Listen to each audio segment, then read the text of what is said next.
일본이 당한 재난 한국에 닥칠 수도.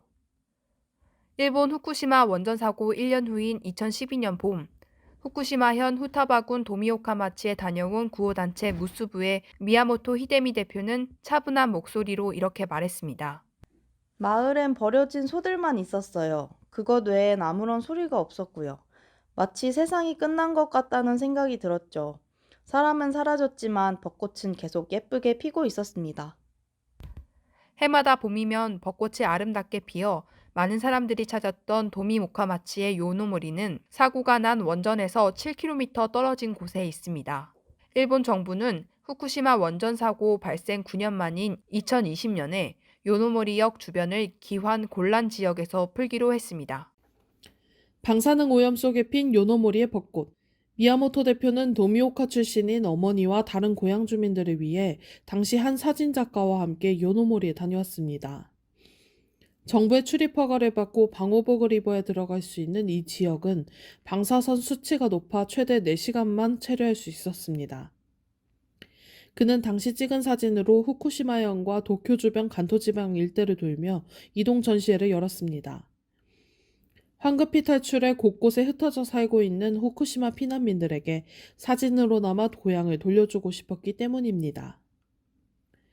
2017년 5월 26일 서울시의 청년지원기구인 청년허브에 두근두근 설렘으로 후쿠시마를 잇다 강연에 나온 미야모토 대표는 격앙된 어조로 설명을 이어갔습니다. 서울 은평구 통일로의 청년허브 다목적홀에서 열린 강연에는 무스부의 스에나가 사야카 부대표도 함께 나와 일본어 통역을 통해 40여 명의 청중과 대화했습니다. 일본 도호쿠 지방 후쿠시마현 남쪽 바닷가, 서울의 2배 면적에 인구는 35만 명밖에 되지 않는 이와키시 출신인 이들은 원전 사고 직후 무스부를 만들어 자원봉사자들과 함께 피해 주민을 지원하는 활동을 해왔습니다. 이와키시는 원전에서 50km 떨어진 곳이어서 재난의 직접적인 피해는 입지 않았지만 원전 지역 피난민이 많이 들어왔습니다. 그런데 방사능 오염 등의 우려로 외부에서 물자가 잘 들어오지 않아 시민들이 함께 어려움을 겪었습니다. 무스부는 트위터 등을 통해 필요 물품을 구해서 혼자 사는 노인 등 취약계층을 적극 도왔다고 했습니다. 떠나자는 아내와 그럴 수 없는 남편, 이혼도 많아. 아이가 있는 가정에서 엄마는 아이가 걱정되기 때문에 후쿠시마를 떠나고 싶어 한 반면 남편은 직장이 있기 때문에 그러지 못했죠. 재난 이후 개인적인 상황이나 경제적인 이유로 이혼한 가정이 많았습니다. 스에나가 부대표의 회고입니다. 그는 다음과 같이 경고했습니다. 우리는 상상도 못했던 사태 속에서 여전히 정답을 모르고 정답을 찾을 수도 없지만 날마다 고민하고 답을 모색하면서 살고 있어요. 이런 상상도 못했던 사태는 우리뿐 아니라 누구에게나 있을 수 있고 여러분에게도 있을 수 있습니다.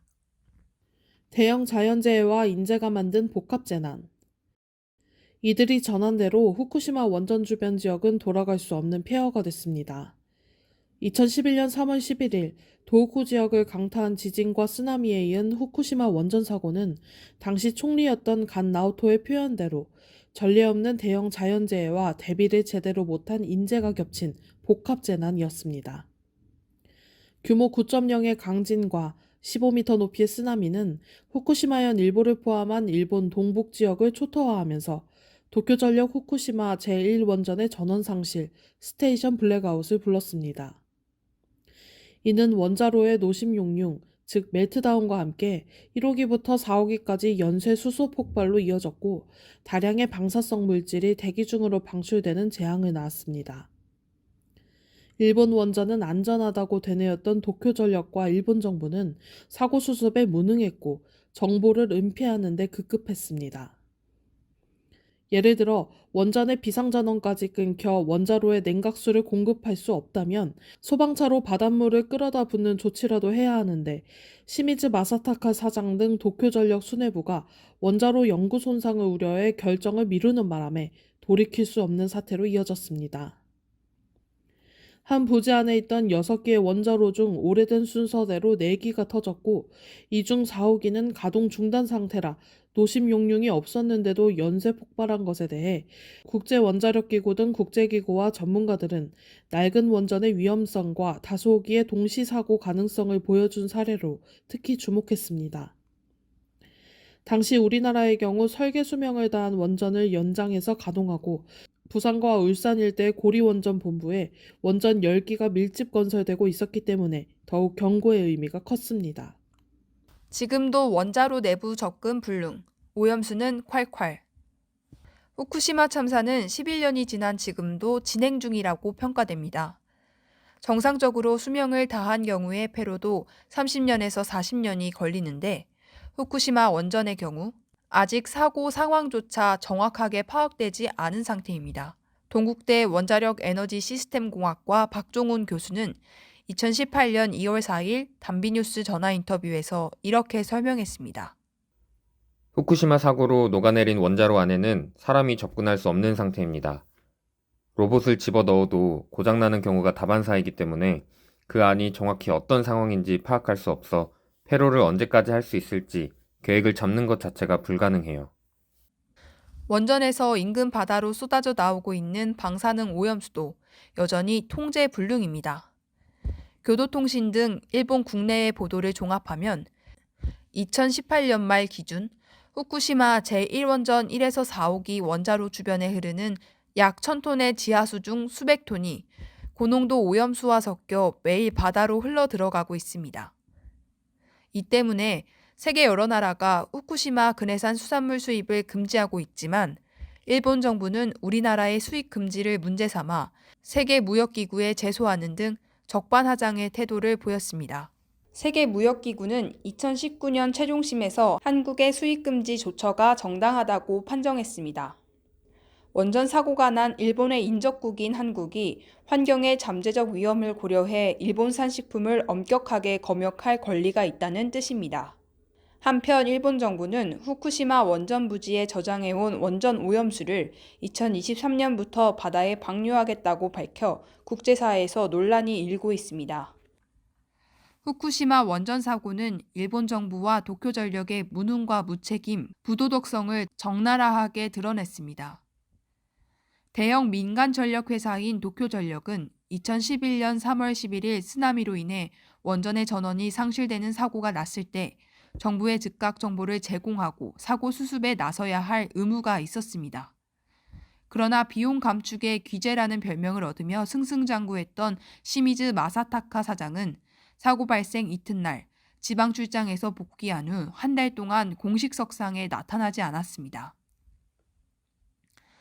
해수 주입 등에 대한 결정을 제때 내리지 않고 노심 용융이라는 표현을 쓰지 말라는 등 사고 은폐에 급급했던 그는 여론의 비난에 시달리다 그해 6월 퇴진했습니다.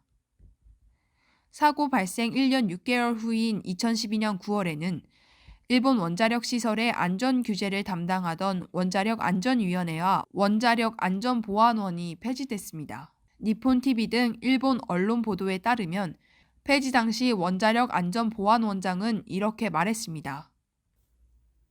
지금까지 원전 안전 신화에 안주해온 것을 부정할 수 없으며 그로 인해 규제상의 약점을 극복할 수 없었습니다. 일본 원안위는 사고 이전 일본 원전 시설은 안전하기 때문에 현행의 대비책에 특별히 추가적인 대책을 시행할 필요가 없다고 평가해 사업자들이 안일하게 대처하도록 만들었다는 비판을 받았습니다. 탈원전 정책 폐기, 재난지역 해제한 아베 정권. 그런데 무엇보다 심각한 것은 아베 신조 정권의 정책이었습니다. 당시 아베 총리가 이끌었던 자민당은 2012년 12월 총선을 통해 재집권한 후 민주당 정권이 세웠던 2030 원전제로 계획을 폐기했습니다. 그리고 후쿠시마 참사 직후 가동 중단한 원전을 2015년부터 단계적으로 재가동했습니다. 또 지역사회 재건을 목표로 원전 재난지역의 피난 지시를 서둘러 해제했습니다. 아베 정부는 후쿠시마 원전 반경 20km 이내인 가스라 오무라에 내린 피난 지시를 2016년 6월 12일 북동쪽 일부만 제외하고 대부분 해제했습니다. 후쿠시마 원전 사고로 인한 피난 지시 해제는 2014년 4월 다무라시 미야코지 지구, 같은 해 10월 가오우치무라 일부 지역, 2015년 9월 나라하마치에 이어 네 번째였습니다. 일본 정부는 방사성 물질 제거 작업이 완료되고 주민 생활을 위한 환경이 어느 정도 조성되는 등 피난 지시 해제 기준을 충족했다고 설명했습니다. 그러나 일본 국내의 탈핵 활동가들은 이 조처가 해당 지역 주민들의 생존권을 위협하는 것이라고 비판하고 있습니다. 2016년 11월 후쿠시마 원전에서 약 28에서 47km 떨어진 후쿠시마현 이타테 마을을 집중 조사하고 돌아온 국제환경단체 그린피스의 다국적 방사선 방호 전문가팀에 따르면 피난 지시 해제로 귀향할 이타테 주민들이 향후 70년 동안 받게 될 공간 방사선의 누적 피폭량은 39에서 183mS에 달할 것으로 분석됐습니다. 이는 자연 방사선과 사고 직후 피폭량, 귀환 후 내부 피폭량 등을 제외한 공간 방사선 피폭량만을 고려한 수치로 일생 동안 매주 흉부 엑스레이를 찍으며 사는 것과 비슷한 양이라고 그린피스 측은 설명했습니다. 대부분 국가에서는 자연 방사선 외에 추가 피폭을 연간 최대 1mS 이하로 제한해 관리합니다. 자연 방사선은 공기, 지표, 음식, 건축물 재료 등 자연 상태에 존재하는 방사성 물질이 내뿜는 방사선을 뜻합니다. 장다울 그린피스 한국사무소 선임 캠페이너는 이렇게 말했습니다. 일본 정부가 설정한 제한 목표는 시간당 0.23 마이크로시버트인데 한 지역의 평균적인 방사선 수치가 낮아져도 지역 안에서 방사성 물질이 평균 수치의 100배가량 농축돼 있는 핫스팟이 존재합니다. 이타테 마을에 갔을 때 비닐하우스 옆을 따라서 핫스팟이 주르륵 측정됐어요. 이어서 장 캠페이너는 생활 반경 내에 방사성 물질이 고농축돼 피폭당할 가능성이 있는 핫스팟이 있는데도 이에 대한 정보 제공 없이 안전하다며 사람들을 돌아오게 하는 것은 위험하다고 지적했습니다. 일본 정부가 피난 지시를 해제하게 되면 해당 지역에서 떠나온 주민들이 매달 10만 엔, 한화로 약 100만 원씩 받고 있던 주거지원금도 1년 뒤 끊기게 됩니다. 장 캠페이너는 이렇게 말했습니다. 새로운 보금자리를 마련할 수 없는 피난민이 경제적인 이유로 돌아갈 수밖에 없는 상황에 내몰리게 됩니다. 이는 용납할 수 없는 심각한 인권 문제입니다. 후쿠시마 현청에 따르면 지진과 원전 사고로 인한 피난민은 사고 발생 1년여 후인 2012년 5월 16만 4,765명을 정점으로 계속 감소하고 있지만 2021년 기준 약 3만 6천여 명이 여전히 피난 생활을 하고 있는 것으로 알려졌습니다. 한편 일본 정부는 2022년 8월 후쿠시마현의 주민 대피령을 11년 5개월 만에 완전히 해제한다고 밝혔습니다. 그러나 다수 전문가들은 과거 후쿠시마 원전 인근에 살았던 주민들은 거의 돌아오지 않을 것이라고 입을 모았습니다.